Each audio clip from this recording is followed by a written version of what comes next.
नमस्कार। द देसी अड्डा पर आपका स्वागत है। मैं हूं राकेश तिवारी। देखिए, अभी जब वीडियो रिकॉर्ड हो रहा है उस समय दिन के 2:15 बज रहा है। तो दिन के 2:15 बजे तक बिहार लोकसभा के चुनाव की बात करें और उसके परिणाम की बात करें तो अब तक बिहार में एनडीए को 34 सीटों पर बढ़त मिलती हुई दिखाई दे रही है। 6 सीटें जो है वो आरजेडी उसके गठबंधन के पाले में जा रहे हैं। एग्जिट पोल में हमने लगभग यही बताया था कि बिहार में 34 सीटों पर एनडीए जीतेगी और 6 सीटों पर आरजेडी और उसके गठबंधन के साथी जीत सकते हैं। देखिए, कुछ सीटों का अदला बदली हुआ है, लेकिन यदि टोटल काउंटिंग देखेंगे तो लगभग वही नतीजे सामने आ रहे हैं। तो 2:15 बजे तक जो नतीजे आपके सामने हैं, एक बार मैं आपके सामने वो बताना चाहता हूं। फिर शाम को जब हम मिलेंगे तो पूरा विस्तृत जानकारी देंगे। तब तक रिजल्ट भी पूरी तरह से आ जाएगा, क्योंकि अभी कई सीटों पर जोरदार मुकाबला चल रहा है और कभी कोई आगे बढ़त है तो कभी किसी की आगे बढ़त हो जा रही है। लेकिन अब तक जो परिणाम सामने आ रहे हैं उसमें जनता दल यू सबसे ज्यादा 15 सीटों पर बढ़त बनाई हुई है। 16 सीटों पर चुनाव लड़ी थी, 15 सीटों पर उसकी बढ़त है। बीजेपी 17 सीटों पर चुनाव लड़ी थी, लेकिन 13 सीटों पर उसकी बढ़त है। एलजेपी 5 सीटों पर चुनाव लड़ी थी और सबसे ज्यादा सभी अपने 5 सीटों पर वो बढ़त बनाई हुई है। हम 1 सीट पर बढ़त बनाई हुई है, यानी कि कुल 34 सीटों पर एनडीए का बढ़त है। जीत भी रही है। जीतने का आंकड़ा जो है, वोटों का अंतर जो है कई सीटों पर ज्यादा हो चुका है, डिसाइडिंग फैक्टर हो चुका है। इसी तरह आरजेडी 3 सीट पर बढ़त बनाई हुई है, कांग्रेस 1 सीट पर और सीपीआई एमएल 2 सीट पर बढ़त बनाई हुई है। देखिए, जो पूरा मामला है बिहार में 40 सीटों का, उस पर यदि इंडिया गठबंधन की बात करें तो इंडिया गठबंधन सिर्फ 6 सीटों पर उसकी बढ़त है और वो सीट है जहानाबाद से आरजेडी के प्रत्याशी जीतते हुए दिखाई दे रहे हैं। उनकी बढ़त बनी हुई है। काराकाट से राजा राम सिंह सीपीआई एमएल के प्रत्याशी आगे बढ़ रहे हैं। औरंगाबाद से आरजेडी के प्रत्याशी की बढ़त है।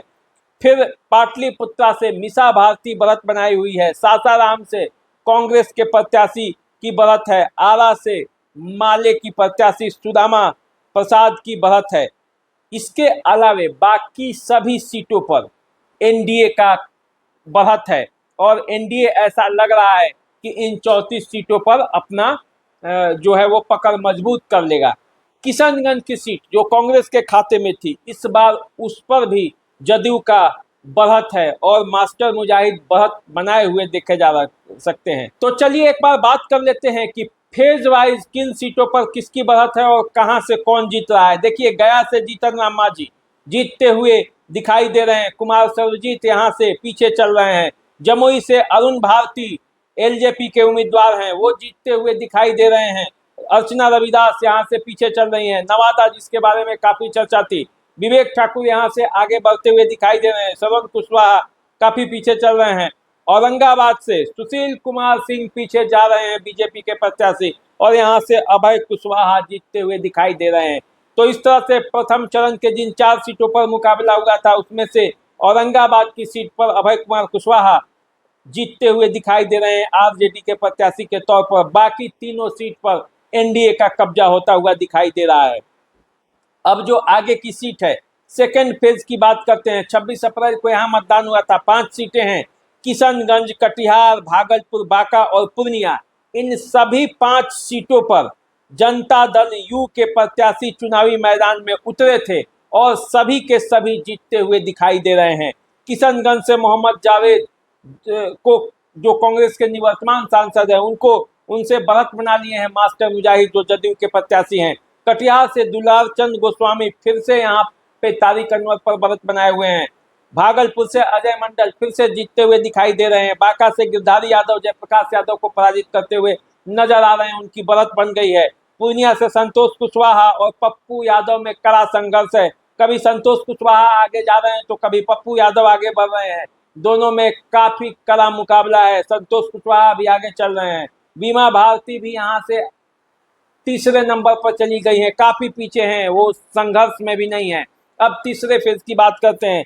तीसरा फेज में झंझारपुर से जनता दल यू के रामप्रीत मंडल चुनाव में आगे हैं, वो सुमन कुमार महासेठ से काफी आगे चल रहे हैं। सुपौल से दिलेश्वर कामत चंद्रहास चौपाल आरजेडी को पर अपना बढ़त बना चुके हैं। अररिया से प्रदीप सिंह बीजेपी के प्रत्याशी, जिनके बारे में कहा जा रहा था कि इस बार काफी मुश्किल है, प्रदीप सिंह चुनाव हार सकते हैं, लेकिन ऐसी बात नहीं है।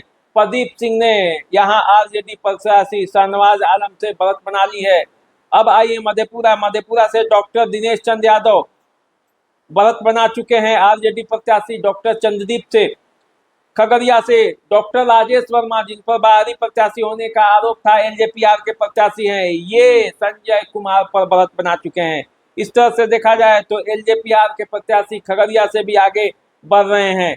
प्रदीप सिंह बीजेपी के प्रत्याशी वो आगे बढ़ चल रहे हैं। इसके अलावा जनता दल यू के जितने प्रत्याशी हैं वो सब के सब आगे हैं।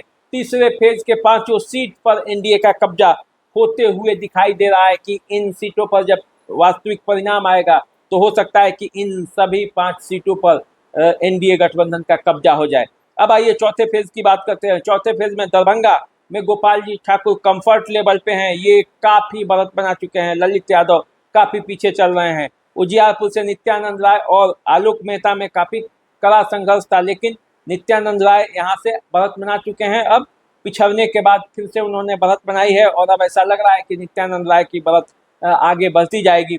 समस्तीपुर से शांभवी चौधरी का बढ़त है, सन्नी हजारी पीछे हो गए हैं। बेगूसराय से गिरिराज सिंह जीत रहे हैं, यहाँ से अवधेश कुमार राय काफी पीछे चल रहे हैं। मुंगेर से ललन सिंह की स्थिति बहुत मजबूत है, वे अनीता देवी से काफी आगे चल रहे हैं। इस तरह से देखा जाए तो चौथे फेज में भी सभी सीटों पर एनडीए का कब्जा होते हुए दिखाई दे रहा है। अब आते हैं, बात करते हैं पांचवें फेज की। पांचवें फेज में सीतामढ़ी, मधुबनी, मुजफ्फरपुर, सारण और हाजीपुर में चुनाव था और इन सभी सीटों पर एनडीए का कब्जा इन सभी सीटों पर भी होते हुए दिख रहा है। देवेश चंद्र ठाकुर जनता दल यू के प्रत्याशी सीतामढ़ी से अर्जुन राय को से आगे चल रहे हैं।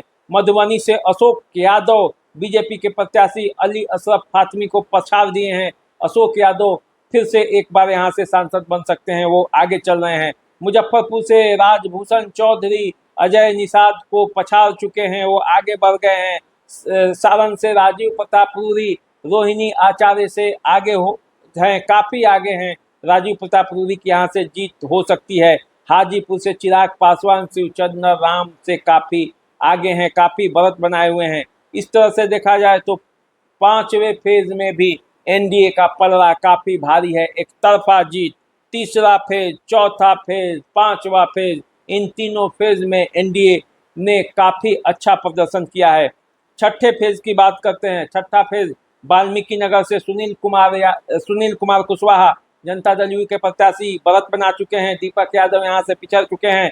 पश्चिम चंपारण से डॉक्टर संजय जायसवाल, जिनके बारे में कहा जा रहा था कि कठिन मुकाबले में है, लेकिन डॉक्टर संजय जायसवाल बड़े अच्छे अंतर से मदन मोहन तिवारी को पराजित करते हुए नजर आ रहे हैं। पूर्वी चंपारण से राधा मोहन सिंह काफी अच्छे वोटों से बढ़त बना चुके हैं डॉक्टर राजेश कुमार पर, वीआईपी के प्रत्याशी। शिवहर से लवली आनंद जीतते हुए दिखाई दे रही हैं। लवली आनंद काफी अच्छा बढ़त है रितु जायसवाल पर। वैशाली से बीना देवी भी आगे चल रही हैं, बीना देवी काफी अच्छे मतों से आगे चल रही हैं। मुन्ना शुक्ला पिछड़ गए हैं। गोपालगंज से डॉक्टर आलोक सुमन भी काफी आगे चल गए हैं। चंचल पासवान यहाँ से पिछड़ते हुए नजर आ रहे हैं। सिवान से विजय लक्ष्मी हिना साहब को पराजित करते हुए नजर आ रही हैं। विजय लक्ष्मी का बढ़त हिना साहब पर बढ़ते हुए जा रहा है। तो अवध बिहारी चौधरी तीसरे नंबर पर चले गए हैं। कांटे का संघर्ष है, कभी हिना साहब और कभी विजय लक्ष्मी आगे बढ़ रही थी शुरुआती दौर में, लेकिन अब विजय लक्ष्मी का बढ़त है हिना साहब पर अभी फिलहाल। तो ये सिवान में भी जदयू का अपना प्रदर्शन, पिछला प्रदर्शन दोहराने के जैसा दिखाई दे रहा है। अब आइए महाराजगंज, जहाँ से जनार्दन सिंह सिग्रीवाल काफी अच्छा बढ़त बना चुके हैं। यहाँ से आकाश प्रसाद सिंह कांग्रेस के प्रत्याशी हैं, वो पिछड़ चुके हैं, काफी वोटों से पिछड़ चुके हैं और ऐसा माना जा रहा था शुरू से ही कि यहाँ से जनार्दन सिंह सिग्रीवाल कि अच्छी बढ़त मिलेगी और वो अच्छे वोटों से जीतेंगे, वैसा ही महाराजगंज में हो रहा है। 7वें फेज, छठा फेज में यदि बात करें तो छठा फेज के सभी सीटों पर एनडीए का कब्जा आप देख सकते हैं। एनडीए को जो सबसे बड़ा धक्का पहुंचा है वो अंतिम और 7वें फेज में पहुंचा है, जो कभी एनडीए का गढ़ हुआ करता था। कई कारणों से ये 7वां फेज बड़ा विकट स्थिति हुआ है ये यहाँ पे एनडीए गठबंधन के लिए। पटना साहिब से रविशंकर प्रसाद काफी अच्छा मतों से बढ़त बना चुके हैं। अंशुल अभिजीत जो कांग्रेस के प्रत्याशी हैं वो पिछड़ चुके हैं। लेकिन पाटलिपुत्रा की बात करें तो वहां से रामकृपाल यादव मीसा भारती से पिछड़ चुके हैं।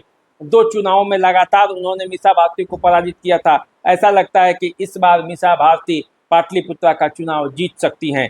आरा से आर के सिंह पिछड़ चुके हैं। सुदामा प्रसाद यहाँ से चुनावी बाजी जीतते हुए दिखाई दे रहे हैं, माले के प्रत्याशी हैं। बक्सर की बात करें तो यहाँ से मिथिलेश तिवारी की बढ़त बनी हुई है। सासाराम की बात करें तो यहाँ से मनोज कुमार आगे बढ़ चुके हैं। जहानाबाद से चंद्रेश्वर प्रसाद चंद्रवंशी पराजित होते हुए दिख रहे हैं। यहाँ से सुरेंद्र यादव को काफी अच्छा मतों से बढ़त मिला हुआ है। नालंदा से कौशलेंद्र कुमार फिर से एक बार सांसद बन सकते हैं, काफी अच्छे मतों से बढ़त बना ली है। और काराकाट से बात करें तो यहाँ से राजा राम सिंह की बढ़त अच्छी खासी हो गई है। तो इस तरह से देखा जाए तो 40 सीटों में से 34 सीटें एनडीए के खाते में जाती हुई दिख रही है और 6 सीटें इंडिया गठबंधन के खाते में जा रही है, जिसमें से 3 सीट आरजेडी जीत रही है। जो 3 सीट आरजेडी के खाते में जा रही है वो सीट है जहानाबाद, वो सीट है औरंगाबाद और वो सीट है पाटलिपुत्र। इन 3 सीटों पर आरजेडी जीतते हुए दिखाई दे रही है। इसके अलावे आरा और काराकाट में माले की जीत मानी जा रही है, बढ़त उनका बन गया है। इसके अलावे सासाराम में कांग्रेस जीत सकती है, क्योंकि यहाँ पे ऐसा लग रहा था पहले कि बीजेपी के प्रत्याशी शिवेश राम यहाँ से बड़ी आसानी से जीत लेंगे, लेकिन लड़ाई यहाँ चल रहा है। तो अंतिम परिणाम क्या होगा ये शाम 6 बजे के बाद मैं आऊँगा, आपको बताऊंगा। इन क्षेत्रों की समीक्षा भी की जाएगी कि आखिर क्यों परिणाम ऐसे हुए, क्यों बदल रहे हैं कई सीटों पर परिणाम, और क्यों एनडीए जो है वो 39 से 34 सीटों पर आ गया। हालांकि बिहार का जो एग्जिट पोल है वो लगभग उसी हिसाब से जो है वो मतगणना का जो रिजल्ट आ रहा है, बिहार में कम से कम एग्जिट पोल तो सही निशाने पर लगता हुआ दिखाई दे रहा है। तो चलिए आगे का जो मामला होगा, आगे का जो रिजल्ट होगा वो मैं आपको बताऊंगा। आप हमारे साथ बने रहिए, देखते रहिए द देसी अड्डा। नमस्कार।